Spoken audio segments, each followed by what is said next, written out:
Happy Friday, guys. Hope you guys are having a good day. I just finished the gym at 4 o'clock and I am about to break my fast after 16 hours. I'm still doing the intermittent fasting. This is my, I'm past the 1 week point and I'm doing 16 hours of no eating followed by 8 hours of eating, and I'm almost ready for my first meal. But first I thought I'd jump online and talk to you guys about something which I mentioned in class yesterday to the students in level 2. Now there was over 100 students in level 2 class yesterday, and I hope that the message got across to them. But if not, I'm going to elaborate a little bit further, and for the people who weren't in the class, I'm going to tell you guys what I told them.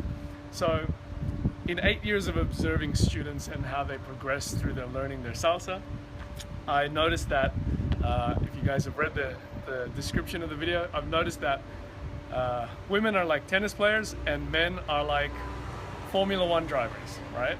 So what I mean by this is,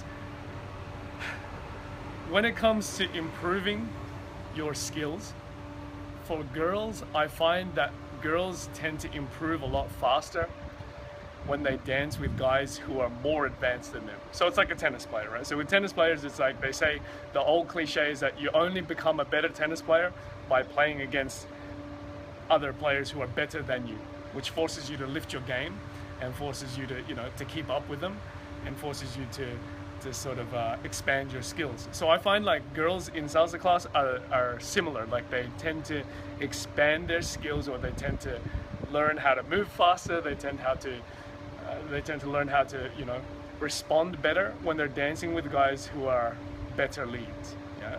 Men, on the other hand, I find are the opposite. So men are like Formula 1 drivers. So with Formula 1 drivers, what they found is the majority of like professional race car drivers started with, I don't know the exact numbers, but the majority of race car drivers, professional race car drivers, started off driving go-karts, right? Or something far, far less powerful, like cars which are far less advanced, far less powerful than the professional racing cars. And so what that did is it forced the drivers to learn how to do more with less. Yeah, so say like a less advanced piece of equipment or a less advanced car, they have to rely more on their driving skills. They have to rely more on instinct, positioning, and all this kind of stuff, and they're not able to fall back on just the power of the car. Yeah, so I find that men are the same. So I found that with male students, they tend to improve faster and improve more when they dance with girls who are less advanced or less experienced than them, because that forces them to learn how to lead in different ways and more obvious ways, or in a way that which is going to get the lead to work, basically, right? Whereas if they dance with a more advanced girl, they find that girls will tend to respond more easily to their lead, and that means they're not forced to adapt their lead, if that makes sense. So basically what we have here is a bit of a conundrum, because we have girls who improve when they dance with guys who are better, and we have guys who improve when they dance with girls who are worse, which in an ideal world is perfect, because then they can both benefit at the same time. But when it comes to running a class, it's a bit of a dilemma, because typically, if you go by the level structure of a class, then you see that most of the people typically are supposed to be the same level. So you have guys which are the same level as the girls who are in the class, theoretically, right? And so what this means is that neither of them gets to use that learning technique of, like, the boys don't get to benefit by dancing with girls who are less experienced than them, and the girls don't get to benefit from dancing with guys who are more experienced than them, because if they are the same level, then it's a wash, if that makes sense. So not only that, on top of that, we have another thing which compounds the difficulty, is that girls tend to learn dance faster than boys, typically. Not all the time, there's exceptions to the rule, but in a whole, like, in general, girls tend to progress faster than boys. I don't know, they're more in touch physically, or they're more, aware, or spatially aware, or whatever the case may be. And boys are maybe less coordinated, more, they're physically built to, like, lift heavy things and not to do something delicately or with precision. And again, I'm generalizing here, but generally speaking, what we find is girls tend to progress faster than boys.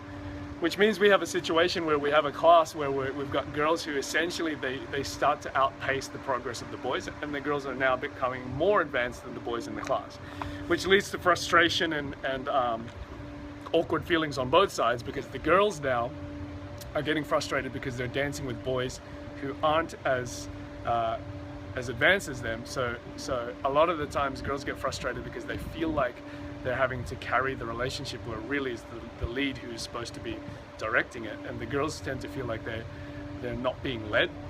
And for the boys, it doesn't help them either, because now they're dancing with girls who are maybe a little bit more advanced than them and don't really need them, which means the boys aren't forced to develop their own lead as well. So it's this it's the everlasting question, or it sort of goes around in circles and circles. So this is what we've experienced over the last 8 years, and what I've tend to found is the balancer. It's not the answer, there's no silver bullet, but what I tend to find helps balance it out is if the boys tend to focus on practicing what they can practice alone in the early stages of the dancing, right? So if boys can focus on, like, they're coordinating their footwork, coordinating the timing. The timing is a massive, huge thing. You know, practicing without a partner, practicing with an imaginary partner. The boys really need a lot of that in the early stages. Whereas I find the balance for the girls is to practice more on their own in the more advanced stages. So girls really need that practice in the early stages with a partner, because they need to have the feeling of being led. And then later on, as they become more advanced, they tend to benefit a lot from practicing on their own. So they practice their posture, their styling, their spinning, and all this kind of stuff. So I find that this is a balance. Yeah. So if we think about it as like four quadrants, okay, or four categories. Yeah. You have males who are good leads, males who are bad leads, females who are good followers, and females who are bad followers, right? Each of those have different strategies that they should have to sort of approach their own progress. So males who can lead, you know, those guys will benefit a lot from dancing with even less advanced girls. That should be their strategy, yeah? Because then it helps to develop even more leading techniques for yourself. Yeah.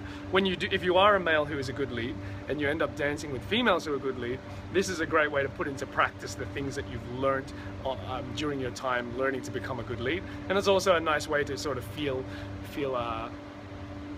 validated, because now you're doing some fancy stuff and people love watching you, and now you get this good feeling, right? So for males who can lead, that's the strategy, I think. For males who can't lead, you guys are in the hardest position here, because essentially it's difficult because you can't help the girls if you can't lead. Yeah. So that means for you guys, if you're in that quadrant, you're not confident yet, then I would say that you need to focus your strategy on gaining that confidence, and you need to do that on your own. It's like building confidence in real life, right? You need to be able to be confident in yourself before you can outwardly display that confidence to someone else. Same thing here, right? If you're not confident in dancing on your own, then you're not going to be able to be a confident lead. You're not going to be able to help the girl. Yeah. So for the boys who are not yet good leads, it's counterintuitive, but what you need to do first, most likely, is practice a lot more without a partner. Yeah. Now, for the girls who are struggling to follow, I would say you benefit most from targeting guys who can lead. Yeah, because those guys will sort of give you guys a proper framework to follow. Yeah, so there's no point practicing your following with someone who's not actually leading properly, because then you get used to dancing with someone who's not leading properly. Yeah, so you should target dancing with guys who lead well. Yeah, I mean, that's not to say that you only dance with guys who lead well, but you want to try and get as much of that as possible. Yeah. For the girls who are good followers, I would say there's two parts to your strategy. Now it's time for you to start giving back and dancing with guys who are maybe less advanced than you, as a way for them to feel included, as a way for them to feel like they're not inadequate. I mean, even if they are inadequate, there's no need to make them feel inadequate, you know, because this is probably one of the number one things that runs through guys' heads. They feel inadequate, so they don't want to ask the girls to dance, especially the advanced girls. Yeah. So girls, you're in a unique position where you have this ability to give the gift to these guys of giving them a little bit of a sprinkle of confidence, giving them, you know, a good feeling which they can't get on their own, if that makes sense. And then for those girls as well who are really good followers, now it's time for you guys to start focusing on yourself as well. So I mean, this is where the beauty of styling comes in, and where you can start to focus on how you really look, as well as when you've got your following technique sort of down pat. Yeah. So anyway, those are my Friday thoughts. I'd love to answer any questions you guys might have. Comment them below. I'd love to hear any comments you guys might have as well, any of your observations as well. And actually, I do want to ask if everyone here who's watching the video can comment below and tell me what you think you are, right? So which quadrant you fit in, right? So the easy one is, are you male or are you female?